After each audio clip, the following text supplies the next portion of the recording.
In this video, I want to talk about social contract theory, Donald Trump, and what happens when someone with so much power stops following that social contract. The intent of this video is not to scare anyone. At this moment, we don't really know how far Trump is actually willing to go, or where his constituents may draw the line, or may not draw one at all. But I think it's worth examining based upon his current actions why saying he won't/can't do that, it's illegal, doesn't really hold up. With that out of the way, let's just get into it. I like to keep Jesus close, but my demons closer.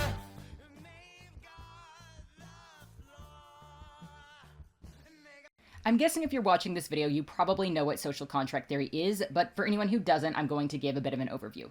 Social contract theory is a political philosophy that's been around pretty much since the dawn of civilization, but it gets its name from Jean-Jacques Rousseau's 1762 book, The Social Contract. Social contract theory is essentially the idea that we all agree to certain society-wide standards of behavior in order to maintain an orderly and safe society. In moral philosophy, a similar idea to this is known as contractualism, where as social contract theory focuses mainly on political philosophy, contractualism is based in moral philosophy. It's founded around the basis that our lives all have equal value, and morally we must recognize this equal value as a wider society. This idea is most well known through Scanlon's book, What We Owe to Each Other. These ideas also extend outside philosophy and are discussed in The Selfish Gene by Richard Dawkins, promoting a scientific perspective on the topic in which altruistic behavior is motivated by a form of biological social contract present in social animals, promoted through kin selection and selective breeding. The idea is essentially that altruistic behavior can benefit the self as a sort of I scratch your back, you scratch mine way, in which by behaving altruistically, we create a society that will have extended back to us when we need it. If everyone refuses to kill each other, you also do not get killed. On an even more basal level, we can also see this in something as simple as the golden rule: treat others how you want to be treated. At its core, though, what I really want to highlight here is this idea of a social contract being present across cultures, times, and fields of study. The idea that we behave morally and respect the autonomy of others in order to create a safe and orderly society for everyone is both an old and universal one. So, what happens when someone breaks that contract? What do we do when there is a person who threatens it? Well, generally they receive some kind of either punishment or an attempt to teach them on why that action should not be taken, or often both. If you kill someone, you go to jail. If you run a red light, you get a ticket. When breaking that contract is not illegal but socially inappropriate, there are often social consequences. This can be seen pretty easily in the often repeated phrase, freedom of speech does not mean freedom from consequences. When people say this, it's often in response to someone yelling free speech after saying something racist or otherwise discriminatory or horrible.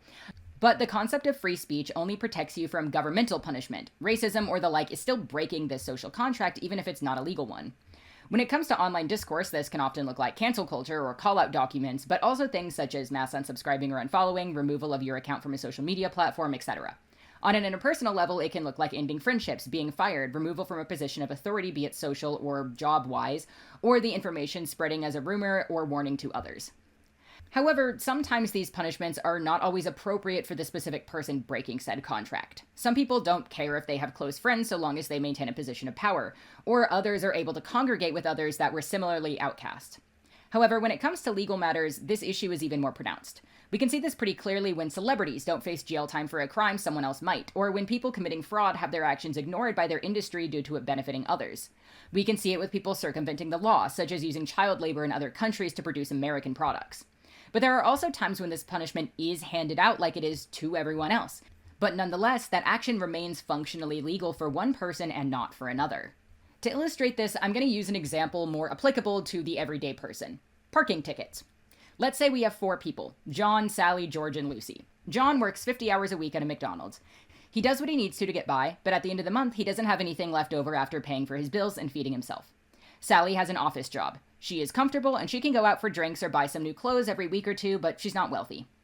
George is a doctor. He is not a billionaire by any means, but he owns a big house, a purebred dog, and sends his kids to private school. Lucy is a CEO of a mega corporation. She owns a private jet, invests large amounts in big companies, and has 4 houses. She's a billionaire.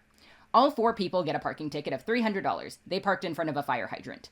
John cannot pay this. His only options are not being able to pay his rent or feed himself, or adding to his debt, which he already has to use a lot since it's needed any time that he has an emergency.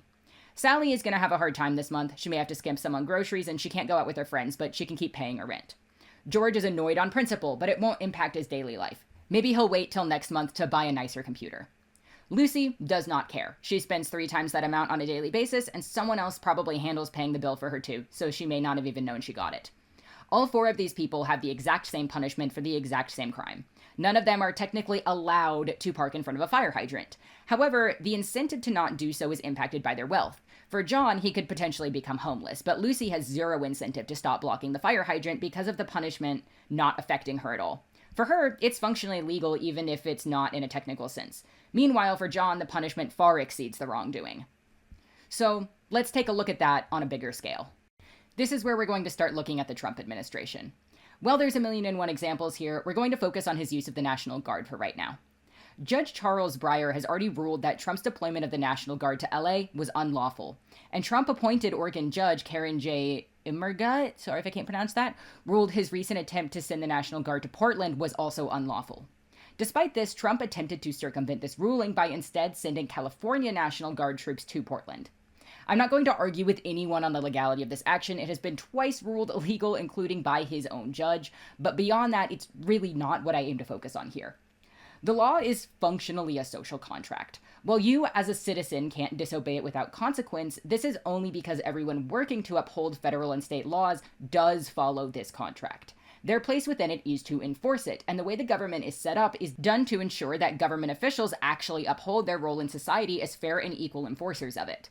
That being said, almost instantly into Trump's administration, he replaced everyone that he could with loyalists. And while that in itself is not 100% indicative that his intent was to choose people who will not enforce these checks and balances onto him, it does make it possible that they won't. What's supposed to happen is that if Trump oversteps, other branches of government will step in and stop him. We all learned about this in 7th grade, checks and balances.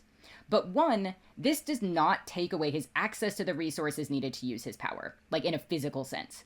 He is required to respect their authority and comply, but he is capable of essentially ignoring them like he did with Judge Immergut. 2, if he behaves unlawfully enough times, he is supposed to be removed, but he has installed people into government who will likely not ever vote against him. And again, even if they did, their vote does not take away the physical resources from him and still allows him to ignore them. We can see this with him illegally keeping federal documents at Mar-a-Lago after leaving office in 2021. While I don't use this example as something I remotely think would ever happen, the best way I can describe it is that essentially someone voting that Trump should not use a nuke does not mean he has to listen to them. He's supposed to, sure, but he still physically has the nuclear codes, and as such, he has the resources to ignore them and nuke people anyway. Again, he's supposed to, does not mean that the resource has actually been removed from him in order to do that. Right now, Trump is not respecting his place in his society. He is not respecting his role in the social contract. There is supposed to be an agreement between him and the rest of the government that when they say no, he listens. But he has shown a willingness already to disregard the authority of others if it conflicts with his own goals, and he has shown a willingness to threaten people in charge of carrying out those orders if they don't comply. Trump threatened top military leaders at a meeting on the 30th of September, stating, quote, "If you don't like what I'm saying, you can leave the room. Of course, there goes your rank, there goes your future, but you just feel nice and loose, okay?" End quote. In the same meeting, he referred to nuclear weapons as a racial slur, stating, quote, "I call it the N-word. There are 2 N-words and you can't use either of them." End quote.